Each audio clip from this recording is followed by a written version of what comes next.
Hello, welcome back to English Listening Tips, people. I'm Emma, and I'm so excited to be spending this time with you today. Before we dive in, let's do something fun. I'm going to say 5 words, and I want you to try to remember them. At the end of our session, we'll see how many you can recall. Ready? Listen carefully. Luminous, peculiar, enchanting, colossal, and tranquil. Got them? Great. We'll come back to these words later. Today, we're talking about something incredibly useful. How to memorize new words in English. If you've ever felt frustrated because you keep forgetting vocabulary you've studied, then this episode is perfect for you. We'll explore effective strategies that will help you not just learn words, but actually remember them long term. Plus, we'll practice together with some fun exercises along the way. So grab a cup of something delicious, find a comfortable spot, and let's boost your vocabulary memory together. First, let's understand why remembering words can be so challenging. Our brains are amazing, but they're selective about what they store in long-term memory. When we encounter new words, they initially go into our short-term memory, which is like a small waiting room with limited capacity. Unless we give our brain good reasons to move these words to long-term storage, they simply fade away within hours or days. This is why so many language learners experience that frustrating moment when they think, I just learned this word last week. Why can't I remember it now? Sound familiar? Don't worry. It's not that you're bad at learning. It's that you might need better memorization strategies. There are several common obstacles that make vocabulary memorization difficult. First, there's the isolation problem, learning words as standalone items without connections. When you memorize a word like benevolent all by itself, your brain has few hooks to hang this memory on. Second, there's the overload problem, trying to learn too many words at once. Our brains can only process so much new information at a time. When you try to memorize 50 new words in one sitting, most will simply overflow from your memory. Third, there's the passive learning problem, just reading or hearing words without actively engaging with them. Passive exposure simply isn't enough for most people to remember words long term. Let's address these problems with proven solutions. First, I want you to try something with me. Close your eyes for a moment and think of the word butterfly. What comes to mind? Maybe you're picturing colorful wings, or a butterfly landing on a flower, or perhaps you're thinking of the feeling of seeing butterflies in a garden. You probably weren't just thinking of the letters butterfly, right? That's because our brains don't store words as isolated strings of letters. We store them connected to images, feelings, contexts, experiences, and other words. And that's the secret to memorizing vocabulary effectively. Let's practice this concept. I'll say a word, and I want you to immediately create a mental image or association. Ready? The word is cascade. Take a moment to visualize a waterfall, water cascading down rocks, the sound, the mist in the air. By creating this rich mental association, you're giving your brain multiple hooks to hang this word on. Now, let's try another word, jubilant. Can you picture someone jumping with joy, celebrating wildly with a huge smile on their face? That emotional connection makes the word much more memorable than simply trying to remember jubilant equals very happy. Now let's explore some proven strategies for memorizing words effectively. The best part? You can mix and match these approaches based on your learning style. Strategy number 1, context is king. Instead of memorizing isolated words, learn them in context. Your brain remembers stories and situations much better than lists. For example, instead of just memorizing the word reluctant, learn it in a sentence. She was reluctant to try skydiving because she was afraid of heights. Even better, connect the word to a real personal experience. Think about a time when you were reluctant to do something. Maybe you were reluctant to speak in public or try a strange food. This personal connection creates a much stronger memory. Let's practice together. I'll give you the word perplexed in context. The student was perplexed by the complicated math problem. Now, take a moment to create your own sentence using perplexed. Pause this recording if you need more time. Done? Wonderful. Creating your own context helps cement the word in your memory. Strategy number 2, use visual associations. Our brains love images. One of the most powerful memorization techniques is connecting words to strong visual images. For the word luminous, which was one of our 5 words to remember, picture a glowing light bulb or a bright, radiant face. The more vivid and even silly the image, the better it sticks. Here's why this works. The visual processing centers in our brain are extremely powerful. And when you link a word to an image, you're using more neural pathways to store that information. It's like creating multiple roads leading to the same destination. If one path fades, you can still reach the memory through another route. Let's practice. For the word peculiar, imagine something extremely strange, like a penguin wearing a top hat and riding a unicycle. The more unusual your mental image, the more memorable the word becomes. For colossal, picture yourself standing next to something impossibly huge, like a building-sized elephant. The emotional reaction of awe helps cement the word in your memory. Strategy number 3, group words by theme. Our brains love patterns and connections. Instead of learning random words, group them by themes or topics. For example, learn kitchen vocabulary together. Stove, refrigerator, spatula, whisk, colander. This approach takes advantage of how our brains naturally organize information into categories. When words are connected through meaning, they reinforce each other. If you remember stove, it might help trigger refrigerator because they're part of the same mental network. Let's practice this approach. I'll give you 4 words related to weather. Listen carefully. Drizzle, forecast, humidity, breeze. Now, try to add 2 more weather-related words to this group. Pause if you need time to think. Great job! By connecting words thematically, you create a network in your brain that makes recall easier. Strategy number 4. Use etymology and word roots. Many English words share common roots, prefixes, or suffixes. Learning these patterns can help you decode and remember many words at once. For example, the prefix un usually means not or opposite of, as in unhappy, uncomfortable, or uncertain. Let me give you an example with the root spec, which relates to seeing or looking. This appears in words like spectacles, glasses for seeing, spectacular, amazing to see, inspect, to look closely at, and perspective, point of view. When you know this root, encountering any of these words becomes easier. Let's practice. The root port means to carry or move. Can you think of any English words containing this root? Pause if you need time. Some examples include transport, export, import, and portable. By recognizing these patterns, you can often guess the meaning of new words and remember them better. Now, let's talk about active techniques that push words from passive recognition to active use. Remember, the more actively engaged your brain is with a word, the better you'll remember it. Technique number 1, the word detective. Become curious about words. When you learn a new word like colossal, investigate it.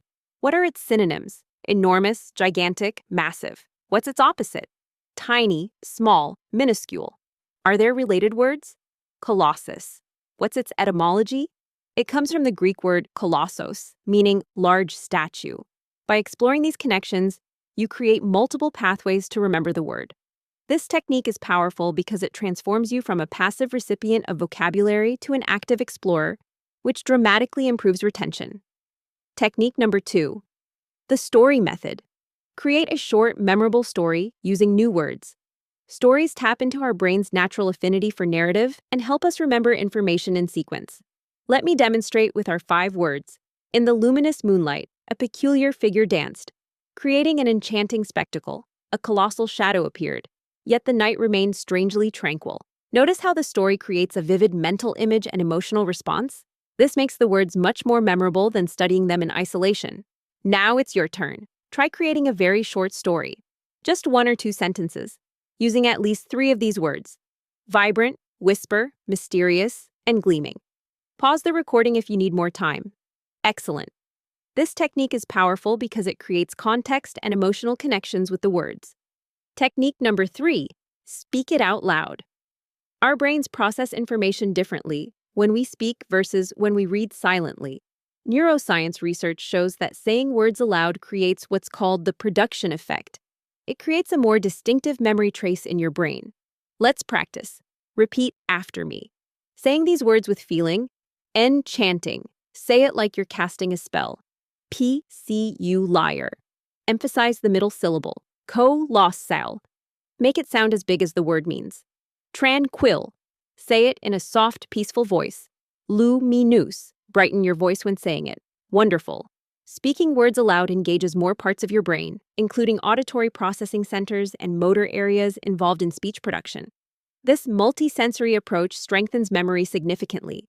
Technique number 4, physical movement and gestures. Adding physical movement to vocabulary, learning can dramatically improve recall. Try creating a gesture that represents the meaning of a word. For tranquil, You might slowly lower your hands with palms down, as if calming something. For colossal, you might stretch your arms wide apart to indicate something huge. This technique works because it adds kinesthetic memory, memory related to movement, to your learning process. Research shows that when we involve our bodies in learning, we create additional neural pathways to access that information later. Let's try it. For the word enchanting, create a gesture like you're waving a magic wand. Physically do this movement as you say the word. This multisensory approach creates stronger memory traces than just reading or hearing the word. One of the most scientifically proven methods for memorizing anything is spaced repetition. Instead of cramming all at once, review words at increasing intervals. This technique is based on what psychologists call the forgetting curve, our tendency to forget information over time unless we review it. Here's how it works. After learning a new word, review it after. 1 day, 3 days, 1 week, 2 weeks, 1 month. This method works with how our brains naturally form long-term memories. Each time you recall a word just as you're about to forget it, the memory becomes stronger and lasts longer. This is why cramming doesn't work well for long-term memory. You need those spaced intervals to strengthen the neural pathways. There are fantastic apps like Anki or Quizlet that can manage this spaced repetition for you, but you can also create your own simple system with flashcards or a notebook, marking review dates for each set of words. Let's practice a mini review right now. Earlier in our session, we talked about the word cascade. Can you remember what it means? It refers to a small waterfall or anything that falls or hangs in a succession of stages, like water over rocks. How about jubilant? It means feeling or expressing great happiness. By reviewing these words now, we're strengthening your memory of them. The problem of recognition versus recall. Many learners face a common issue. They can recognize words when reading or listening, passive vocabulary, but struggle to produce them when speaking or writing, active vocabulary. This happens because recognition requires less mental effort than recall. To overcome this, practice both recognizing and producing words. Don't just read words, write them, speak them, use them in sentences. Challenge yourself to retrieve words from memory rather than just recognizing them when you see them. The most important aspect of memorizing words is making the process enjoyable. Our brains remember things better when we're having fun. Positive emotions actually trigger the release of certain neurotransmitters that help with memory formation. Plus, when learning is enjoyable, you're more likely to continue doing it consistently. Fun technique. Number 1. Word association games. Think of a chain of associated words. I'll start with beach and create a chain. Beach, sand, castle, knight, armor, protection. Each word connects to the next. Try creating your own chain starting with book. Pause if you need time. Fantastic. This game strengthens your mental connections between words. Fun technique number 2. The pronunciation challenge. Try saying these tongue twisters with vocabulary words. The peculiar penguin preferred purple popsicles. Luminous lightning lit the lonely landscape. The tranquil turtle traveled through turbulent tides. These playful exercises make words stick while improving your pronunciation. Fun technique. Number 3. Vocabulary, scavenger, hunt. In the next English movie or show you watch, challenge yourself to find and write down 5 new words. Then use our strategies to memorize them. This turns vocabulary learning into an exciting treasure hunt. Fun technique. Number 4. Word personification. Give words personalities or characters. For example, imagine colossal as a friendly giant who always has trouble fitting through doors, or peculiar as an eccentric old professor with mismatched socks and strange habits. This technique leverages your brain's social memory, which is particularly strong in humans. We've covered so much today. Remember, effective vocabulary memorization is about understanding why traditional methods often fail: isolation, overload, passive learning; creating strong contexts and associations; using visual imagery and multisensory approaches; grouping related words; understanding word roots and patterns; exploring words deeply as a word detective; creating stories and emotional connections; speaking words aloud and using physical gestures; using spaced repetition instead of cramming, making the process active and fun. The key to success is consistency. It's much better to spend 10 to 15 minutes daily on vocabulary than to study for hours once a week. Make it a habit, like brushing your teeth, and you'll see amazing progress over time. Now, let's test your memory. Remember those 5 words I mentioned at the beginning? Try to recall them now. Pause the recording and see how many you can remember. The words were luminous, peculiar, enchanting, colossal, and tranquil. How many did you get right? If you remembered all 5, that's amazing. If not, that's completely okay. It demonstrates exactly what we've been discussing about how memory works. Before we wrap up, let's do one final practice. I'll say 3 new words, and I want you to use at least one strategy we've discussed to memorize them. Serene, vibrant, and whimsical. Take a moment to create associations, mental images, or use any technique we've covered.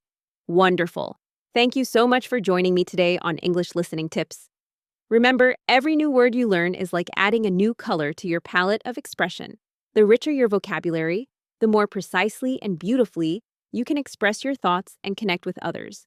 If you enjoyed this episode, be sure to subscribe and share with friends who are also learning English. In our next episode, we'll talk about how to improve your listening comprehension when watching movies. Until then, keep learning, keep practicing, and remember, every word you learn brings you one step closer to fluency. This is Emma signing off. Have a fantastic day, wherever you are in the world.